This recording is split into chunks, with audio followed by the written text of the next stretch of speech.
that don't exist now, and another Bible and say, yep, line by line, and compare. Say, yep, this lines up with that. Yeah, this lines up with this. Okay, yep, that says that. That's it.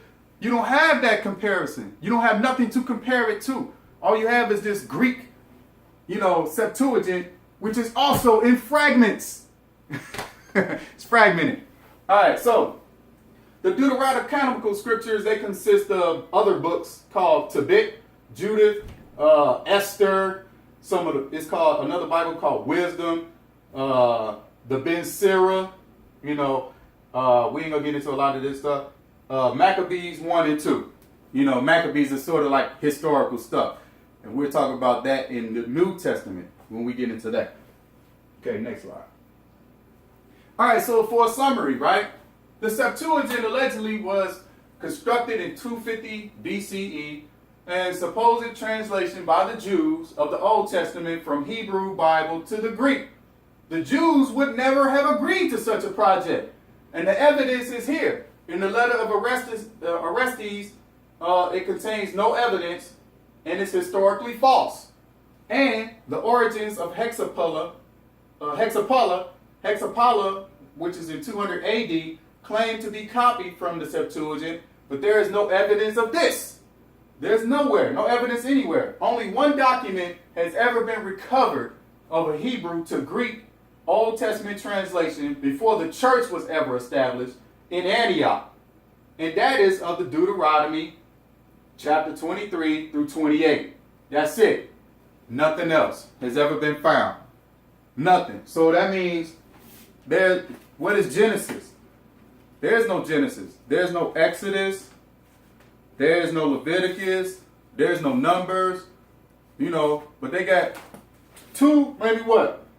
about 5 chapters of Deuteronomy that they found, allegedly, of the Hebrew Bible. And how did they create a whole Septuagint, Old Testament Septuagint, that you see right here? It says the Septuagint version of the Old Testament translated into English.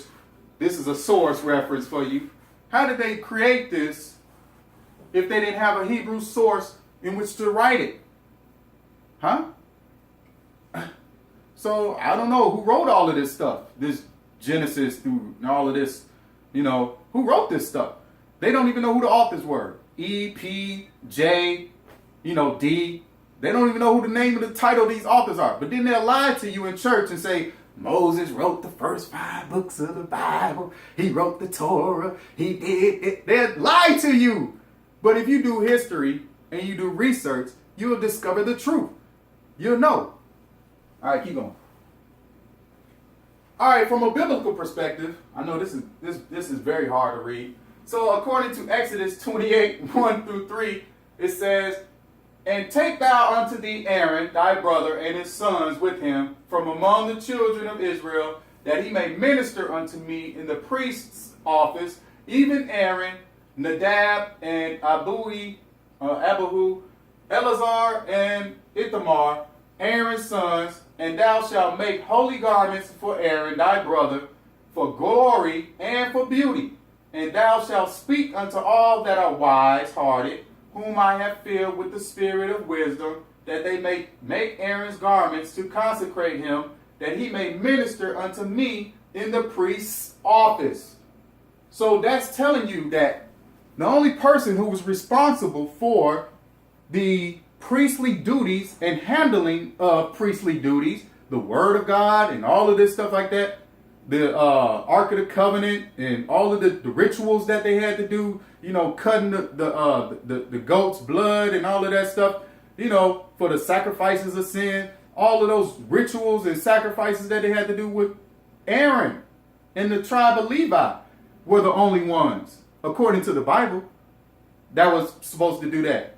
So you couldn't get 6 elders from each tribe of, Israel to come and translate, their Hebrew Bible into Greek. You couldn't have that because they weren't able to handle that stuff. And they weren't going to give those secrets out to no foreigner, no Gentile, no, colonizing conqueror ruler. Come on, man. That's crazy. And then also here in Deuteronomy 14:2, it says, For thou art an holy people unto the Lord thy God.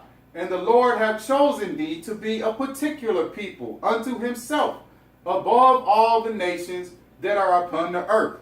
So again, if they were a chosen people and particular people in the eyes of God, why would they even give their information to Ptolemy Soter II so he can create a Greek version of the Hebrew Bible? Huh? Why would they even give him this information to allow him to create a Septuagint? You know what I'm saying? It makes no sense. It's not adding up. The story has holes in it, and I'm revealing it to you right here. It's all a lie. The Greeks created that Septuagint book. The Greeks created the Old Testament Bible. The Greeks, through Hellenization, gave you the Old Testament Bible. And I'm going to show you where they got majority of their stories from. The Greeks used the priestly Egyptian priests and philosophers of their time to come up with this story in order to justify the Serapis image that Ptolemy Soter, his father, had created, that the African Egyptians would not worship. They wouldn't buy in it. The Africans was like, nah, man, we know you conquered them onto the throne. We know that. But we're not worshiping your God. So he had to create literature. Ptolemy Soter created literature. And he created these characters called the Hebrews. He created these characters called the Hebrews. And he came up with their God, Yahweh, and all this stuff to intermingle himself, their gods and their concepts, their Hellenization, into the minds of the African Egyptians. You see what I'm saying? This is where it comes from, right here. So from a biblical perspective, it don't make sense how the Septuagint LXX was created. Don't make no sense. Okay? All right, we almost done. We only got 4 more slides. Hang in there with me. So, where did the Greeks get the story to create the Bible? We all know in real history, you could go and see that the Greeks and the Persians had wars.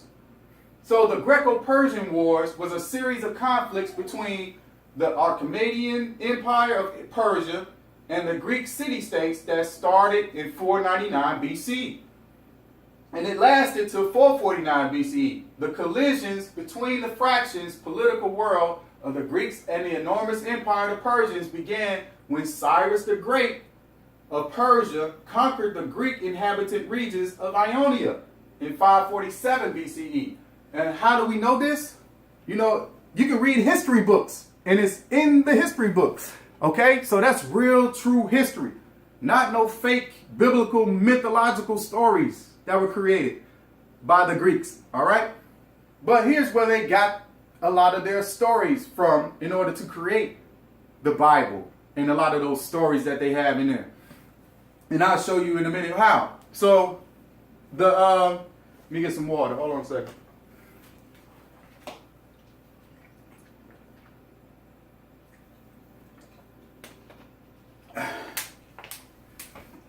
So the Greeks went to war with the Persians.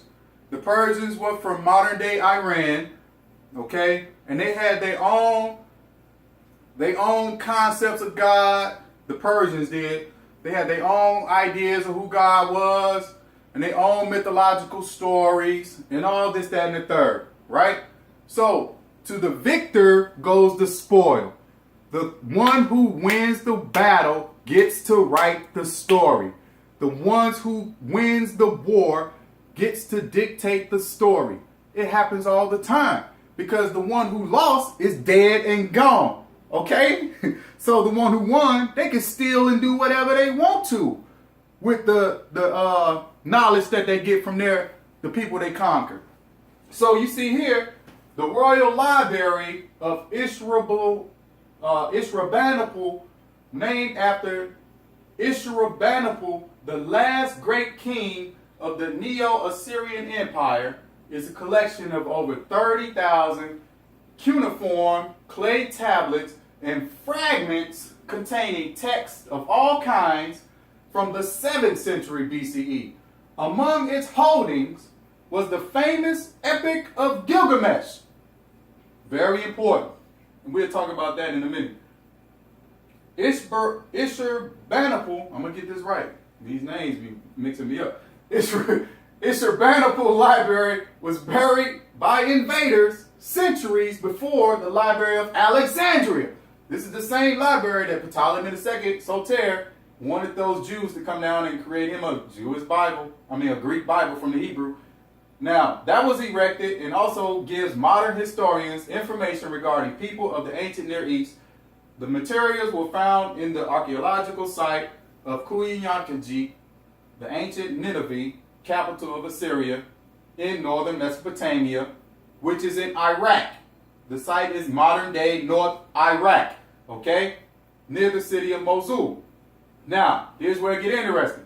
Old Persian and Armenian traditions indicate that Alexander the Great, upon seeing the great library of Ishurbanipal at Nineveh, was inspired to create his own library. So Alexander, who was a Greek, and he was in war with the Persians, and he was conquering all throughout that region, into Assyria and all of that stuff.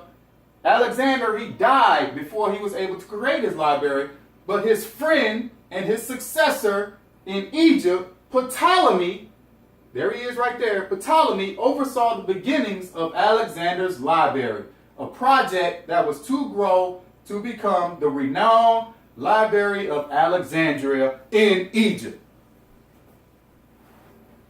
This is history. This is real history. You know, so Alexander the Great, he conquered, the Persians, and he saw that they had a great library over near Assyria in modern-day Iraq. When he conquered that region, he conquered the land, and he said, I want me a library too. I want me a great library just like they had. So we're going to burn theirs down after we kill them, and then we're going to create my library where I set my capital up in Alexandria.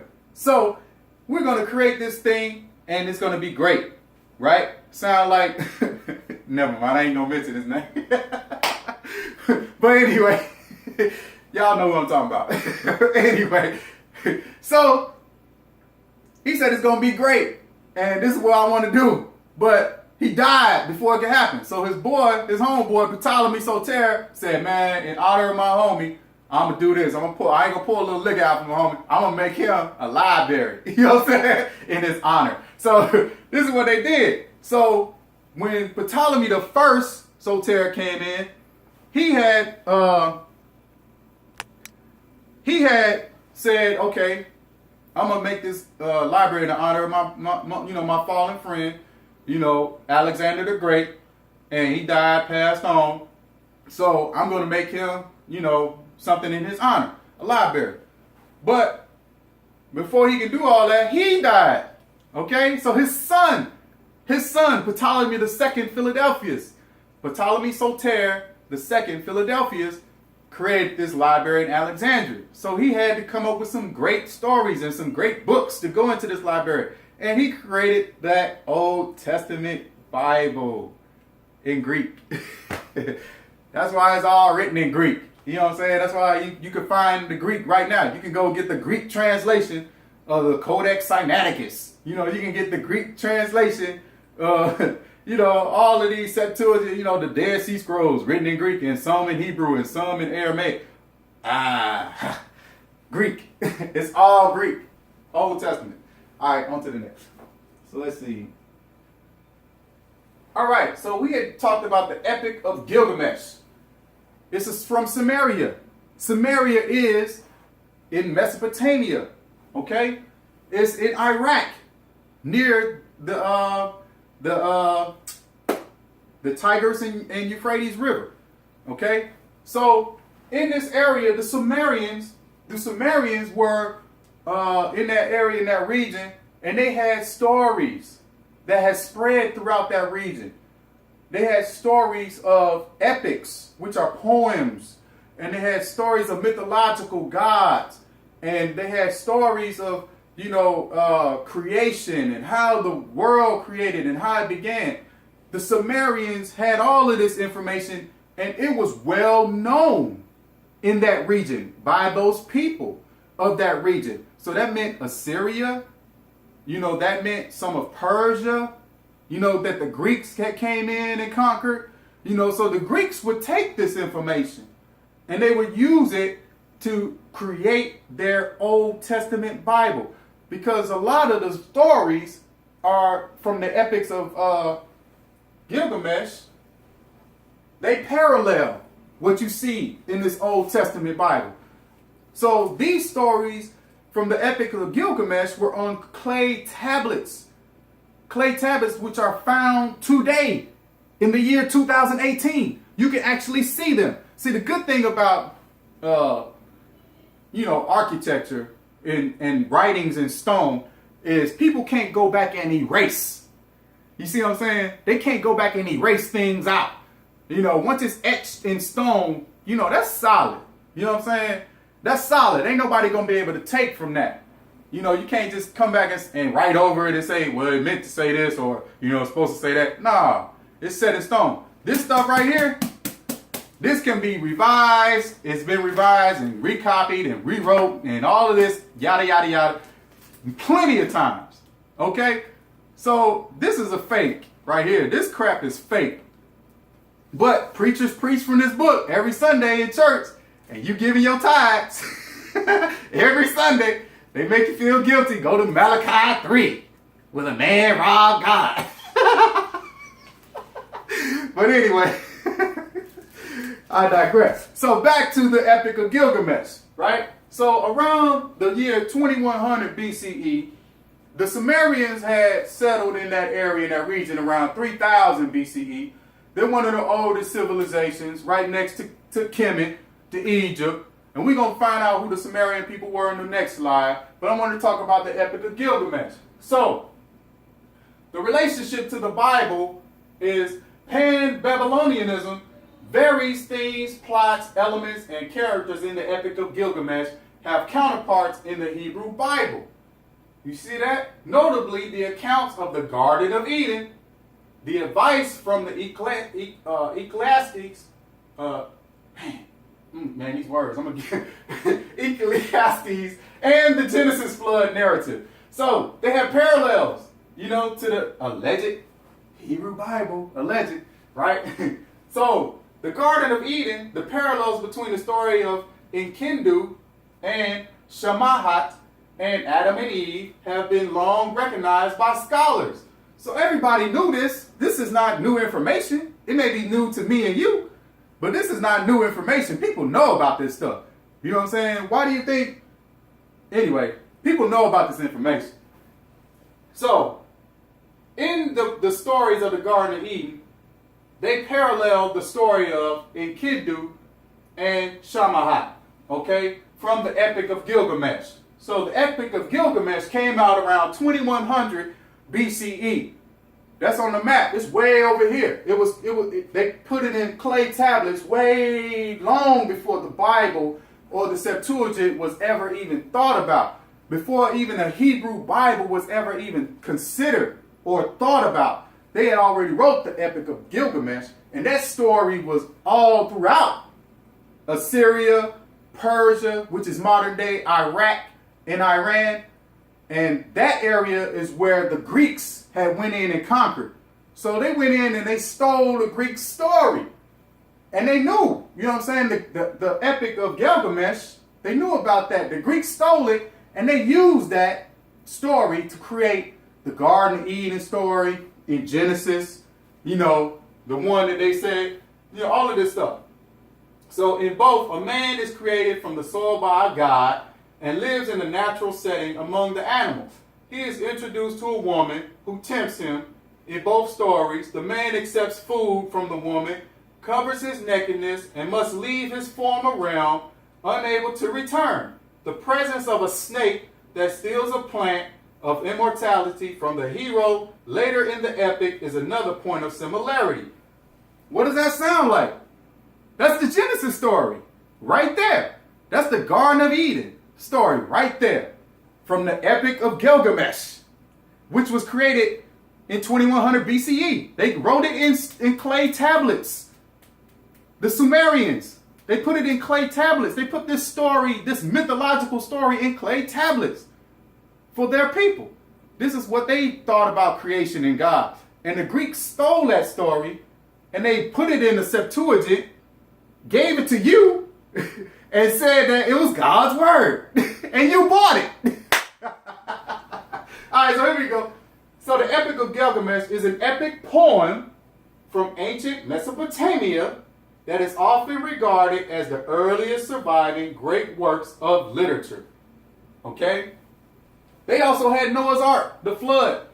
They had the flood story in it, in the Epic of Gilgamesh. So the Genesis flood narrative matches that in Gilgamesh so closely that few doubted that it derives from a Mesopotamian account. What is particularly noticeable is the way the Genesis flood story follows the Gilgamesh flood tale point by point. That means they ain't even care to like put their own spin on it. They said, fuck it, we gonna go ahead and steal the whole thing, plagiarize it, word for word. They didn't give a damn. They was like, yeah, this is our shit now. Look at this. So the story follows the Gilgamesh flood tale point by point and in the same order, even when the story permits other alternatives. Okay, so other biblical parallels. Matthias Henze suggests that Nebuchadnezzar's madness in the biblical book of Daniel draws on the Epic of Gilgamesh. He claims that the author uses elements from the description of Enkidu to paint a sarcastic and mocking portrait of the king of Babylon, while not directly discussed in the epic itself.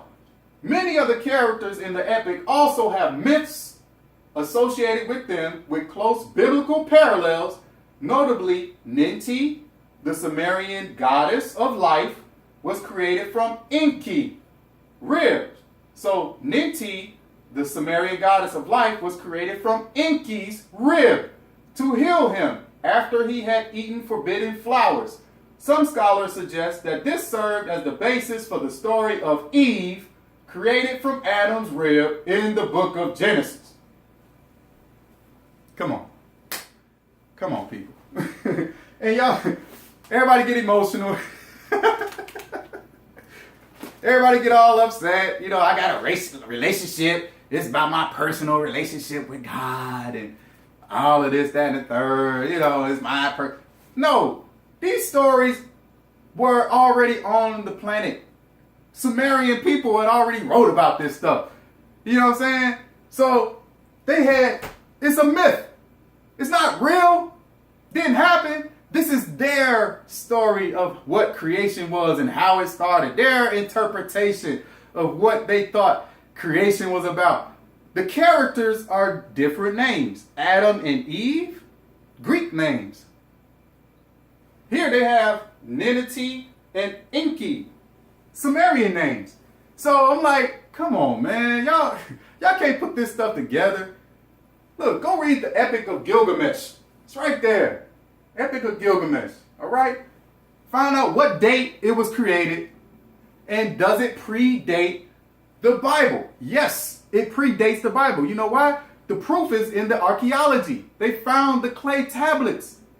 They don't have a Hebrew Bible to compare it to. There is no Hebrew Bible. There are fragments. And the oldest one they have is a small little amulet about this big. No bigger than a remote control. It's no bigger than the remote.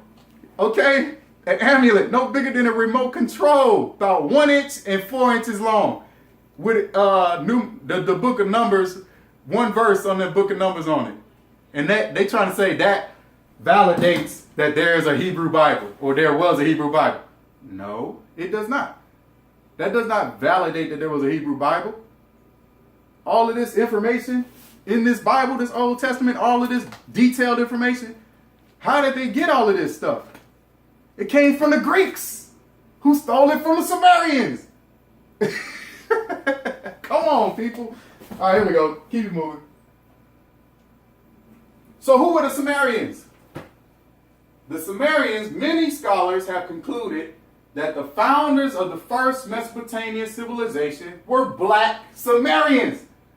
Mesopotamia was the biblical land of Shinar, Sumer, which in the story, they, at least gave credit to where they got it from. The Greeks did. So, in the biblical story, Shinar, Sumer, which sprung up around 3000 BCE, after deciphering the cuneiform script and researching ancient Mesopotamia for many years, Henry Rawlinson discovered that the founders of the civilization were Cushite origin. They were people from Cush. Let me show you where Cush is at. Hold on a second. These are African people from the land of Cush. Okay? How did I get? Hold on, I'm going to show you. Cush. African people from the land of Cush.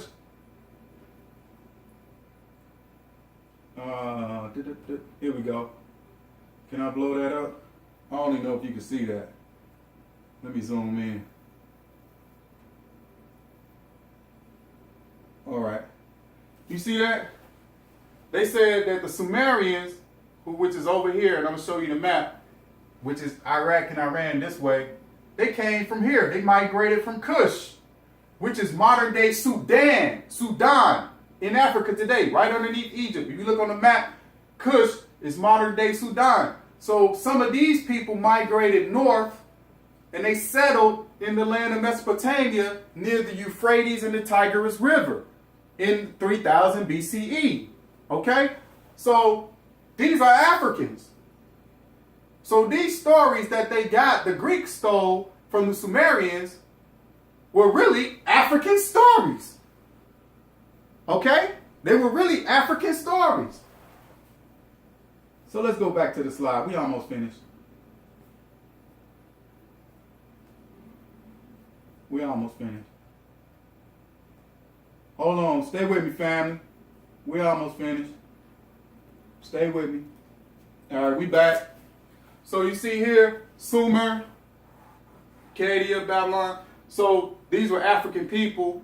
This is modern day Kuwait, which they bombed and stuff like that.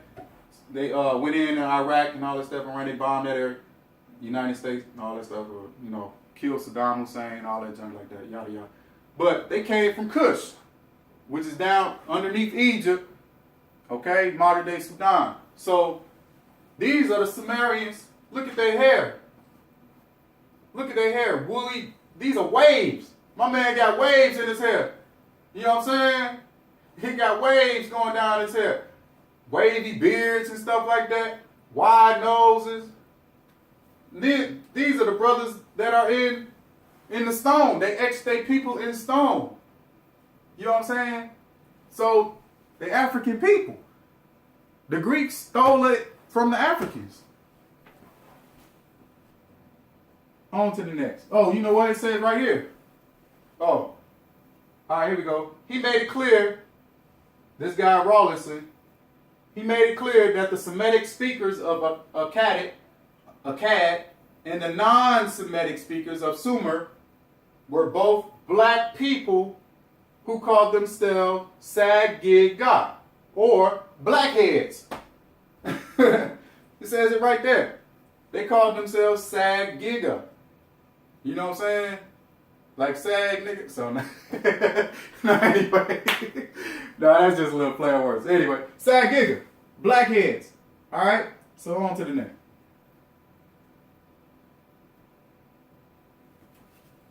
Alright, so here's where the Old Testament came from. This guy right here, Ptolemy II Philadelphus. And I've been saying that this whole time.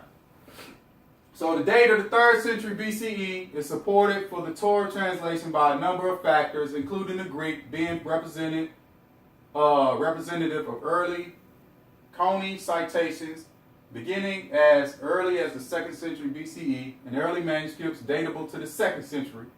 After the Torah, other books were translated over the next 2 to 3 centuries. It is not altogether clear which was translated when or where. So they're talking about this Septuagint. and the first 5 books of the Bible. Some may even have been translated twice into different versions and then what? Revised. You see that? So the quality and style of the different translators also vary considerably from book to book, from the literal to paraphrasing to interpretive. So they mixed it all up. You know what I'm saying? They had literal translations, they had paraphrasing, they had, interpretating, all that stuff. So going down to the other one says the translation process of the Septuagint Greek itself and from the Septuagint into other versions can be broken down into several distinct stages during which the social milieu of the translators shifted from Hellenistic Judaism. You see that? It started with Hellenistic Judaism to early Christianity. The translation of the Septuagint itself began in the 3rd century BCE and was completed by 132 BCE, initially in Alexandria, Egypt, but in time elsewhere as well. So it says the Old Septuagint, the Septuagint is the basis for the Old Latin, the Slavonic, the Syriac, the Old Armenian, Old Georgian, and Coptic versions of the Christian Old Testament. So the Septuagint is the basis. That means it's the source of all the rest of these other Bibles that they have. Okay? All the rest of these other Bibles that they have. The Septuagint is the source. Not no Hebrew Bible. Not none of that. Septuagint. Greek. Alright, so here's some source links, from some stuff that you can go ahead and check out. I just posted up some source links so you can check those out. Like I said, a lot of people don't like to use Wikipedia. I know that, yeah. But the names of the references are the same. So if you want to dig deeper beyond the Wikipedia, you can still research those names, those subjects, those titles, those areas, those dates. The Epic of Gilgamesh, you can read up on that. You can read up on Ptolemy Soter. You can read up on Sumeria. You can read up on the clay tablets, the Katif, Heman, Katif Heman. You can read up and do research on all of that. I'm just giving you the basics, what you can go and research on your own.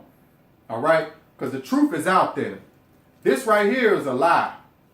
This whole book, this Bible that they be preaching from on Sunday in the pulpit, and they be calling this the Word of God, and, you better not, go against or question the Word of God, and this, that, and the third. This is the word of the Greeks and the Romans. And we're going to get into the New Testament in the next video. So this is the Old Testament. And I showed you where the Old Testament came from. Came from the Greeks, okay? Which they got it from the Sumerians. Which Sumerians came from the land of Cush, which is modern day Sudan, which is the lower Kemet, okay? Lower Egypt. So, Upper Egypt. I'm sorry. Upper Egypt. But they stole all of that. And they put their spin on it. They Hellenization. You know what I'm saying? But the truth is out there. It's up to you to do the research. All you have to do is read. All you have to do is take the time. But you can find the truth. The truth is out there for you to see. All you got to do is put your personal beliefs to the side and read this book and read other books outside of this book with an objective mind. That means you have to be an investigator.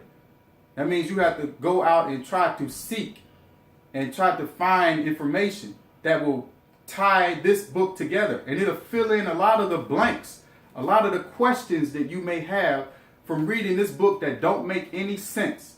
You have to read other sources outside of this book in order for you to put the pieces of the puzzle together in order for it to make sense. Okay? So I'm going to end on this, family. Thank you for watching the video. Hope you enjoyed it. Hope you learned some things. Like I said, the knowledge is out there. Okay? A judge will listen to all sides of the evidence before they render a decision in a court of law. you've been told one side of the story if you're a Christian or just starting Christianity. You've been told one side of the story, and that has been a lie. You know what I'm saying? It's been a lie for so many years, and they've been getting away with it. But if you review all of the evidence in totality, you will come to the truth. Even the Bible says in here, there's some good things in the Bible. I will admit that. There's a few good things in the Bible, a few good sayings in the Bible. Of course, they got to put some good stuff in it to make it sound good, you know, but it's mixed with a lot of lies. Okay? There's a lot of lies in it and a lot of esoteric meanings in this book. But there's also some good things in here. But one of the things that I like about this Bible says, seek and you shall find. And it says the truth shall set you free. Now that I agree with. So with that said, I'll say love and light. Love you all. Peace.